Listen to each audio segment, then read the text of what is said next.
Welcome back to my channel. বন্ধুরা কেমন আছো? ভালো আছো? নিশ্চয়ই ভালো আছো, আর ভালো থেকো। চলে এসো, আজকে আমি তোমাদেরকে একটা রেসিপি দেখাবো।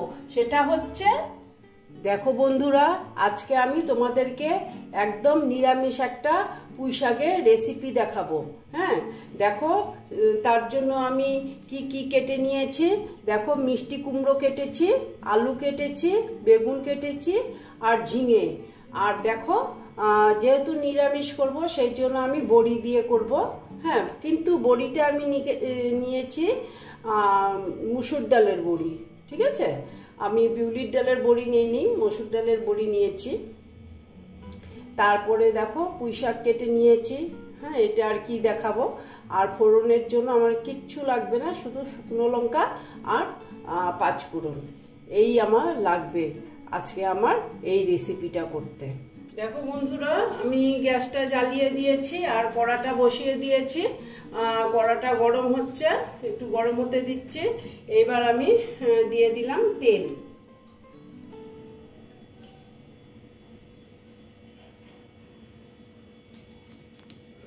দেখো, তেল দিয়ে দিলাম। তেলটা আমি গরম হতে দিচ্ছি।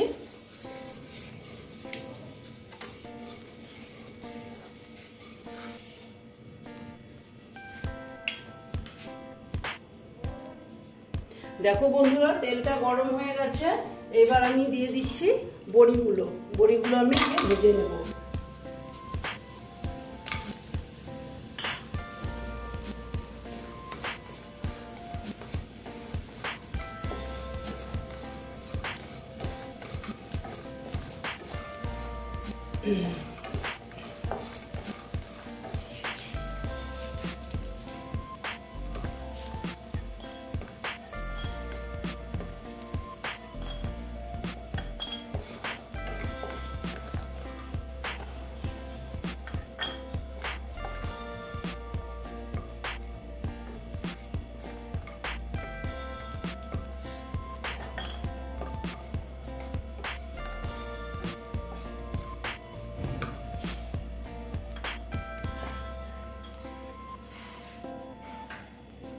দেখো, এবার আমি আর একটু তেল দিয়ে দিলাম।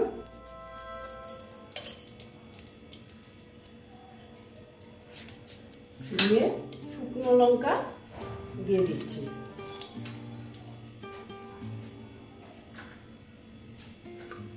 শুকনো লঙ্কাটা ভেজে নিচ্ছি। এখন দিয়ে দিচ্ছি পাঁচফোড়ন।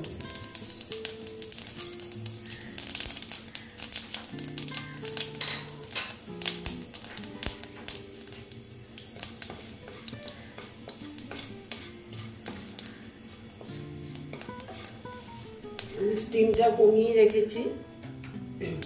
দেখো, পাঁচফোড়নটা মোটামুটি হয়ে গেছে, কালার এসে গেছে। এবার আমি দিয়ে দিচ্ছি আলুগুলো।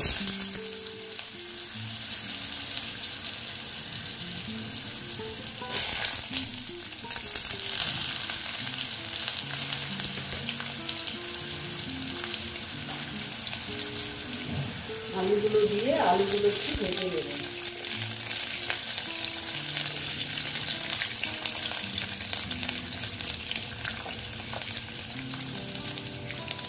দেখো, আলুগুলো ভাজছি তো, আমি একটুখানি হলুদ দিয়ে দেবো, দেখতে ভালো লাগে সেই জন্যে।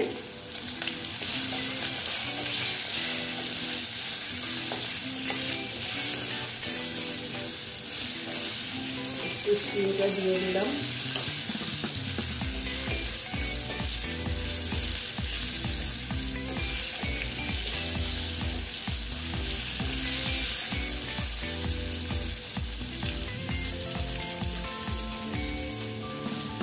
দেখো বন্ধুরা, এবার আমি মিষ্টি কুমড়ো দিয়ে দেবো আর বেগুনটাও দিয়ে দিচ্ছি।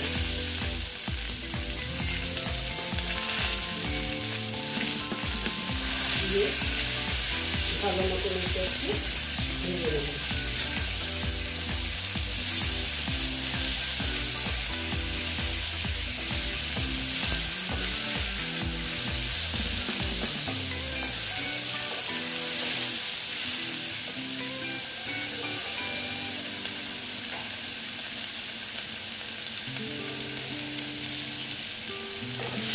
দেখো বন্ধুরা, এইবার আমি দিয়ে দিচ্ছি ঝিঙে গুঁড়ো।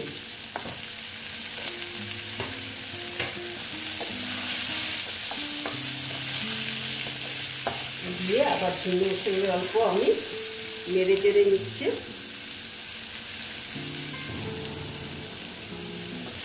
দেখো বন্ধুরা, এইবার আমি এখানে অল্প মশলা অ্যাড করব। মশলা বলতে আমি মশলা কিছুই দেব না, একটু জিরের গুঁড়ো দেব,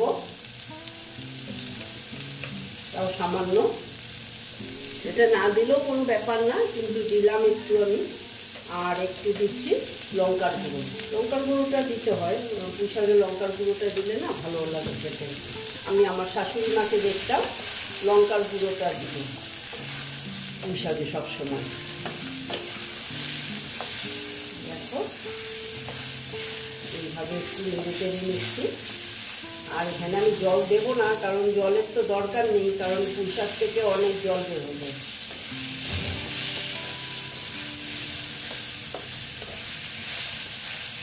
দেখো মোটামুটি আমার এটা কষানো হয়ে গেছে। এবার আমি কী করবো জানো, শাকগুলো দিয়ে দেবো।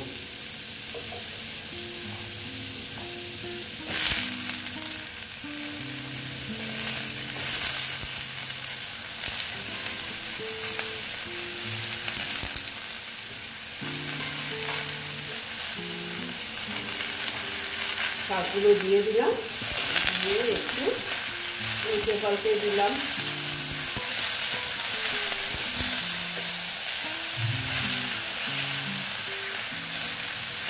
একটু হলুদ অ্যাড করতে হবে।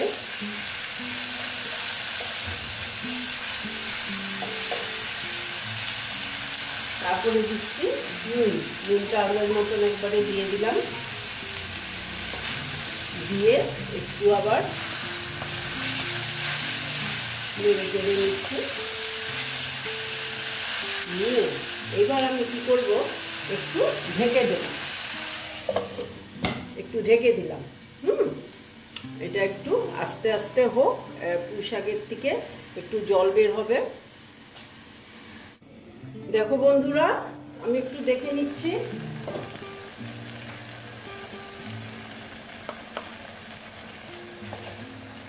দেখো পুঁই শাকের থেকে অনেক জল বেরিয়েছে। মনে হয় আর জল দিতে হবে কি না দেখছি, দাঁড়াও। আলুও সেদ্ধ হয়ে গেছে।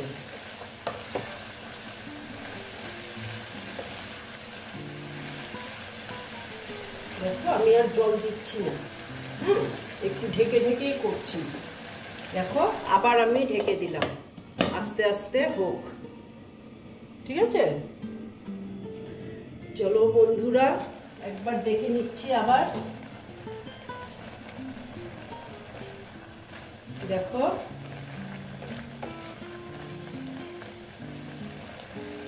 ডাটা সেদ্ধ হয়ে গেছে, আর আলু তো হয়ে গেছে, মিষ্টি কুমড়ো হয়ে গেছে। এখন না আমি বড়িগুলো দিয়ে দিচ্ছি। দিয়ে আবার আমি এটাকে একটু মিক্স করে নিচ্ছি। তোমরা তো সবাই পারো, আমি কি রকম আর কি পুঁই শাক রান্না করি এইটাই তোমাদের সঙ্গে শেয়ার করলাম।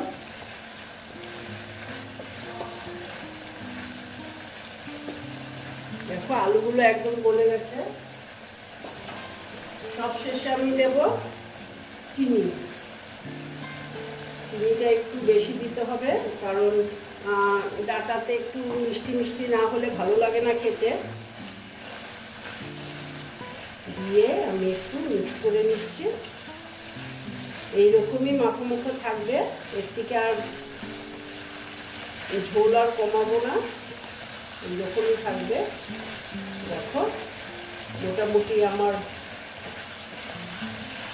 পুঁই শাকের নিরামিষ রেসিপিটা কমপ্লিট হয়ে গেল।